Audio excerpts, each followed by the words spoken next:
If you're listening on the podcast, be sure to jump back to the previous episode to listen to the first half of this conversation. Come back here for part 2.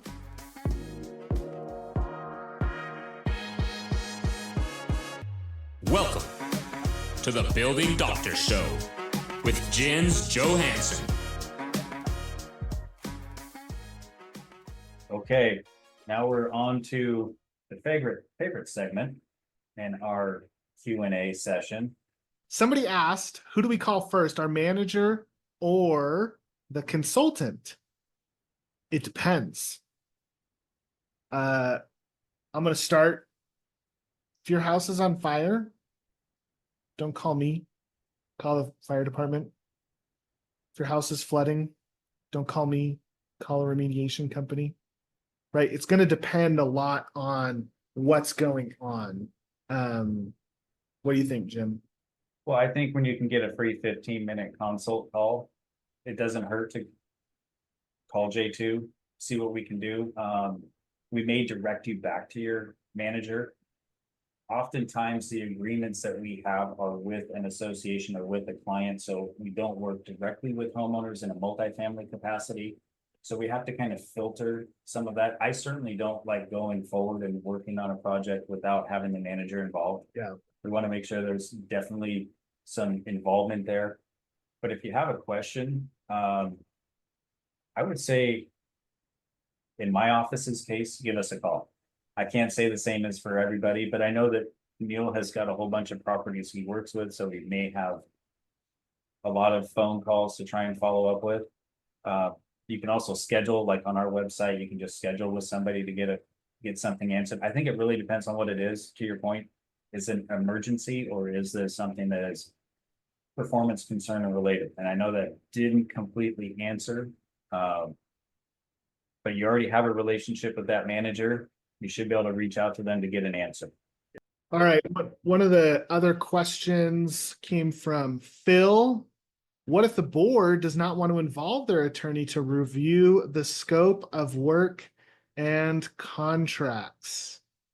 You know what? The contract is a legally binding document, and highly recommend at least a consultation fee. And if you have an attorney that you work with for your HOA, somebody that represents you, it shouldn't take more than an hour for them to take a look at it or schedule a call and say, we're looking at taking on this type of a project. If it is a small maintenance project, you know, economies of scale, maybe I don't need as much legal representation, but if we're talking about a larger project, absolutely an attorney needs to look at the contract. Now, we're well educated in contracts and contract language, but we're not attorneys. So I can only provide legal guidance after hours and on weekends when I won't get in trouble for it. We do put together the boilerplate information for the contracts, and then we give that to the attorneys and say, please do your thing to make this fit your client's needs. Now, as far as the scope of work, they're experts in their field of legal representation, maybe not so much in the scope of work. So I don't think you need to involve the attorney in the scope of work, except as it relates to the contract. So they certainly need to know some of it. Right. Where's the area of expertise? Is an attorney really going to understand what that scope of work looks like? Now, Jim and I, we've worked together on quite a few projects, and I have done many more projects where the board has chosen not to engage a consultant, has chosen not to get somebody to put their scope of work together. I was a contractor for 30 years and I understand how to put this together. Look, I get it. You're trying to save money. You're trying to go out of your way to serve your community and all of those good things. Your association insurance, and this is going to come up with another question that somebody asked, does not cover the board making decisions that are outside of what we call the good business judgment rule. If they are getting advice from a professional and for whatever reason something goes south, your association's insurance will cover the board and the association in those instances. If you choose to go against that advice, that coverage disappears. This is not a scare tactic. This is not anything other than you need to do your fiduciary duty with your association as a board member to make the best decision for your association, not for your pocketbook, not for the owner's pocketbooks, and not just because it sounds like a fun time to do because you're a retired board member. That's a little bit harsh, but that is the reality of this situation. And I don't want to take anything away because every association I've ever worked with has had people that are contractors or engineers or architects that are involved. I like to have their involvement. Absolutely. It's great to be involved, but they're involved. They're not writing the scope. They're writing it with you. The whole board is writing that scope with you. They're making sure that what they want is going to make it. Yep, absolutely. But they're not the one whose name is on that scope. Okay, hopefully that answers that. Let's see. Our original bylaws state that each element of the building for each unit is the responsibility of the owner, but the whole building needs a reclad. Is it better to do an inspection now, or should we work to change the bylaws first? I think both are true. You need to understand what needs to happen. So saying that it needs a reclad, why would be my first question. Is it failing or is it old? And so understanding that these types of things with limited common elements in the exterior of the building, because I just did a segment on windows, I think a month or two ago. They are written in various ways where, you know, the windows could be the owner's responsibility. I like it when these limited common elements are written in the way that the frame is the association's responsibility, whereas the glass is the homeowner's responsibility. Because if your favorite team loses the Super Bowl and you get mad and you throw your remote or something and you break the glass, you should be responsible for that. But the frame and as it ties into the building envelope is the responsibility of everybody.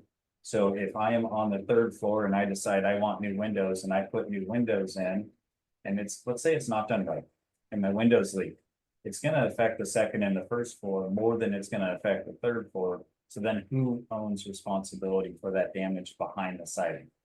So I would be working on the bylaw change. That's on the legal side, working with your attorney, putting it before the association. Probably has to go to a vote. Neil, you're the expert in this area. Yeah, this is my bread and butter. This is what we do all day in the world of community management, is try to interpret what those governing documents are talking about for maintenance responsibilities and things like that. And very typically, there is language that allows the association to have, at the very least, some architectural control to require the repair process to be done a certain way. Now, do you want to bear the cost as an association for that maintenance and all those kind of things? That's a philosophical question that you guys are going to have to deal with on a community by community basis. But the repair process and how that gets taken care of as an entire building envelope, instead of a dirty word, Frankensteining it together, you absolutely are going to have some kind of control over that process. And there's some economies of scale of doing the building all together versus unit 1, 2, 3, 4 in a fourplex or something like that, each of them picking a contractor and trying to put it back together afterwards. That gets really, really complicated. So whether you want to go through an amendment or a change to your governing documents, again, philosophical, you guys are going to have to decide that. But putting the building back together through kind of one process of one standardization of here's who's going to do it, here's how they're going to do it, and here's what it's going to look like when they're done. That's important. Agreed. And tying those components together is very important. You want to make sure that you've got a uniform, in our world, the uniformity of the weather resistant barrier, the window installation details, and all of those components, so water is shedding away from the building, as opposed to, you know, one contractor does it one way and one contractor does it another way. So now I've got water that's pouring into my basement or my foundation or my neighbor's home because there is one mislap in that building envelope. So to answer the question, I would be working on changing the bylaws to what Neil is talking about, and I'd have an inspection done to understand why you need to do that. To make sure that is it an age thing? Is it a performance problem? There's a lot of different components that go into it. Sometimes we look at a building and say, oh yeah, they do need to start over. And sometimes we go up to a building and say, it looks really good. Let's do some maintenance. Let's have some sealant work done, maybe a repaint, and let's inspect it again in a couple of years and make sure it's still holding up. Okay, let's see. Another question. As a board member, how do you address sticker shock from the community on a multi-million-dollar project? Do you provide scaled back scope of work as options for the association to consider? So it is a function of going through the process that almost every client, there's going to be some sticker shock. Even with a really good plan up front, and you go get a narrative scope of repair, and I pay a contractor to do an estimate, pre-2020, I could kind of thumbnail and say we're going to be plus or minus 10% from this number. After 2020, when material prices went through the roof and labor prices started going all over, I don't feel comfortable doing that engineering estimate. And honestly, if I am in a meeting and you say, how much is this going to cost? That will be the only number that is remembered. Yep. Forever after, for all of time, the off the cuff answer becomes the only answer. So the sticker shock, you work through it. So as I tell all of the team members here, we have a problem, we need to work through a solution. The problem is that there's a sticker shock. Let's evaluate what each of these components are and what the associated costs are. And to answer your question, kind of in that second portion, we call that value engineering. So there's a value engineering piece. We can change some of these systems or components, and then what is the risk? So that's a conversation that we have with our clients. If we don't do this and we do that, we can save this much money, and here is the risk. And maybe it's a product change, maybe it's a scope change and not including some things. What I try to avoid in the scaled back scope is let's just do one elevation and we'll wait on the other elevations. If we've identified that there is a systemic problem, and this is what Neil was alluding to before, you do something here and you wait to do things around the other elevations, if you will, or other units, you lose the economy of scale because, believe it or not, prices continue to go up. And then we lose that continuity of materials and how things tie in. When I'm bringing something over and I stop at an outside corner, I've got to tie that back in. So I might have to tear off some of that work that we did 2 years ago to make sure everything is tied in. The sticker shock is the hardest part.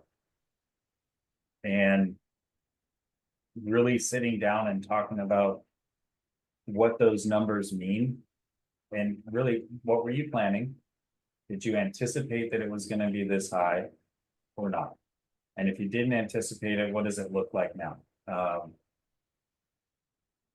There's been 900 projects that I've done where the first thing that people say when they get the bid analysis is, oh man, I thought it was going to be a lot less. Okay, well, what were your expectations? Let's manage those first, and then let's try and work through and find a solution.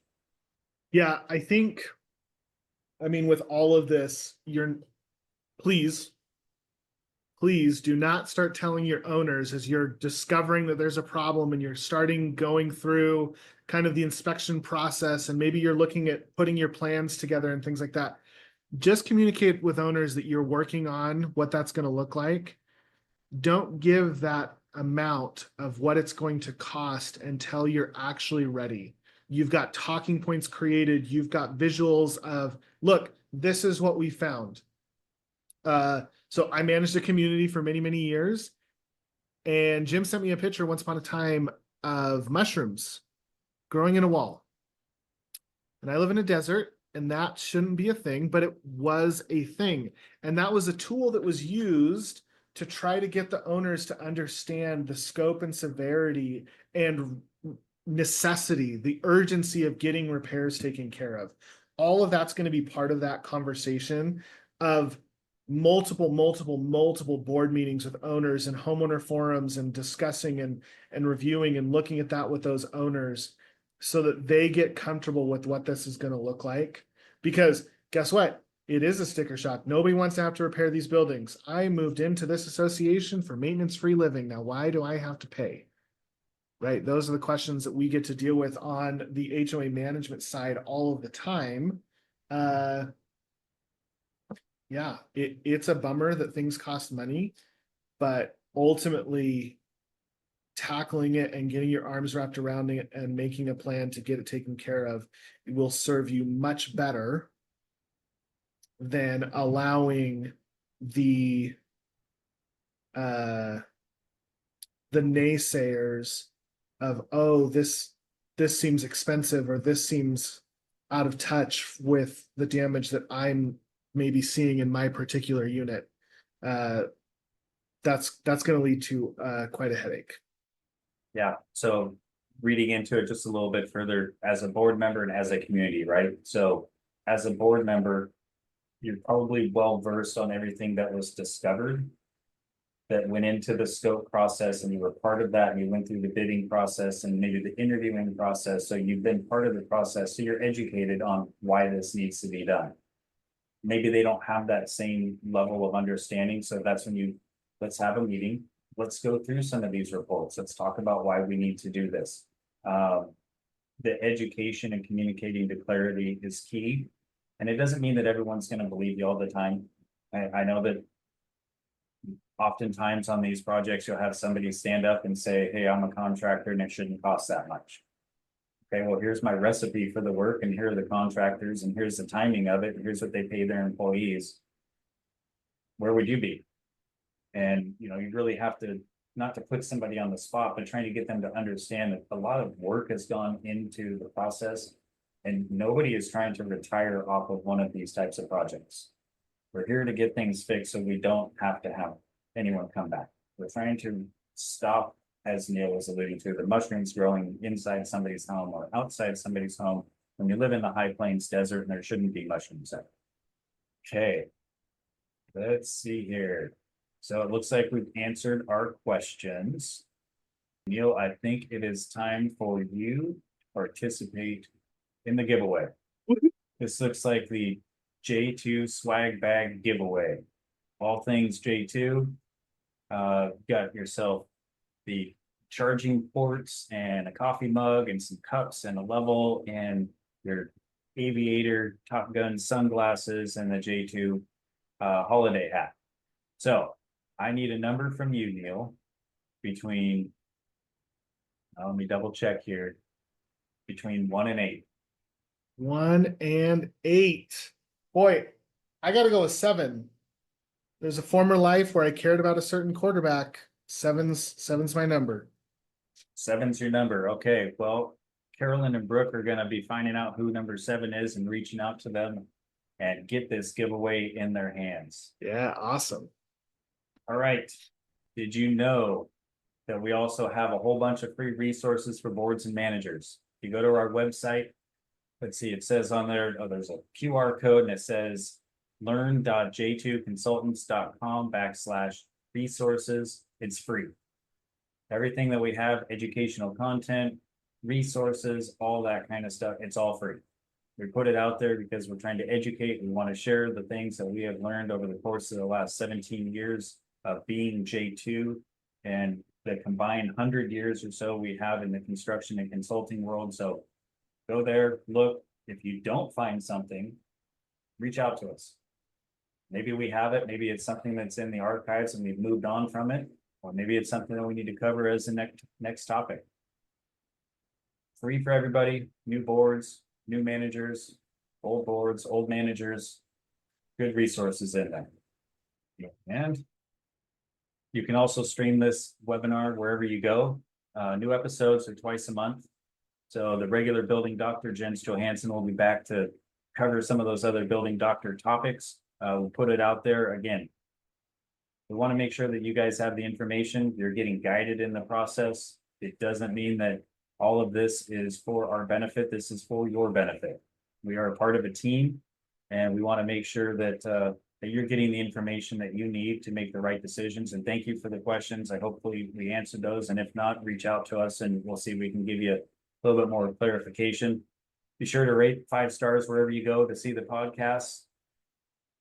Neil, thank you so much for being a guest. I knew you would enjoy this. Yeah, this is a good time. You and I have these conversations quite often, dealing with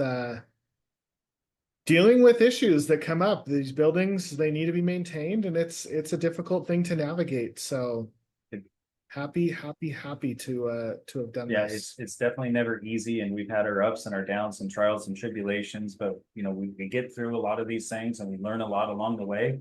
And hopefully that's, you know, something that Neil and myself can share with any one of you that need any additional support or guidance.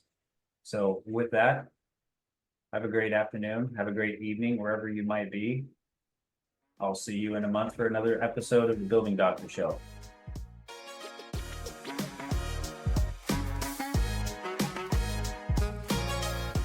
This podcast is part of J2's free live webinar, The Building Doctor Show. To attend the live show and ask your questions during the Q&A, visit www.j2consultants.com.